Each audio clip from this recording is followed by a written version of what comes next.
Civil aviation বিমান এই দুটোকেই দায়ভার নিতে হবে কালকের ঘটনায়। ওরা একবারে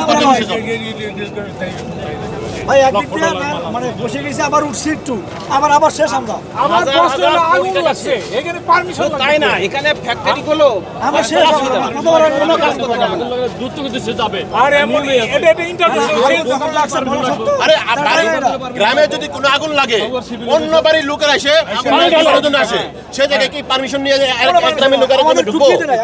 এখানে আগুন লাগছে সিভিল এভিয়েশন কেন বললো যে পারমিশন ছাড়া আমরা কাউকে ঢুকতে দিব না? এই কথা বলার তার মানে সিভিল এভিয়েশন এটা দায়ভার নিতে হবে। সিভিল এভিয়েশন বিমান এই দুটোকেই দায়ভার নিতে হবে কালকের ঘটনায়। হ্যাঁ সিভিল এভিয়েশন এবং বিমান এই দুটোকে দায়ভার নিতে হবে। কতগুলো এজেন্সি বা আমাদের ভাই এজেন্সি 1500 লাইসেন্সের মিনিমাম এখন কাজ করে।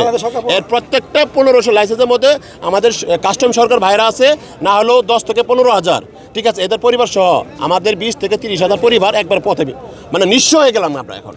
তারও বেশি হইতে পারে। এর সাথে পাশাপাশি যারা ছোটোখাটো আমদানিকারক আছে উদ্যোক্তা আছে, যেমন একটা শিপমেন্টের 10 লাখ বা 15 লাখ টাকা 20 লাখ টাকার এলসি খুলছে, এরা এই শিপমেন্টের 1 বছরের জন্য বা 6 মাসের জন্য এরা পথে শেষ ভাই, এরা পথের ভিখারি হয়ে যাবে এখন।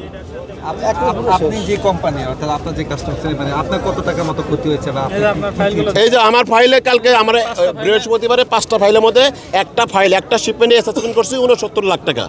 এটা গভর্নমেন্ট ডিউটি আসছে, ডিউটি জমা দেয় নাই এখনো, জমা দিব। এরকম আরও 4টে শিপমেন্ট অ্যাসেসমেন্ট করার বাকি আছে, প্রক্রিয়াধীন কাজ চলতেছে। বাট আমার 3.5 কোটি টাকার মতো প্রায় মানে রাজস্ব আমরা জমা দিতাম। সে জায়গায় এখানে মাল আছে কমপক্ষে 15 থেকে 20 কোটি টাকার মাল, ঠিক আছে? এইভাবে আমার মতো আরও বহুত ভাইরা বহুত আমদানিকারক ক্ষতিগ্রস্ত হয়ে গেছে ভাই। এই ধরনের ইন্টারভিউ নিয়ে আর কী করবেন? এখন আমরা যদি আমাদের ভিতর দেন, আমাদের মাল তো নাই, এগুলো ছাই দেখবো এখন, ছাই মালের জায়গায় ছাই, জাস্ট একটা খাম খেয়াল এবং গাফলাতির জন্য।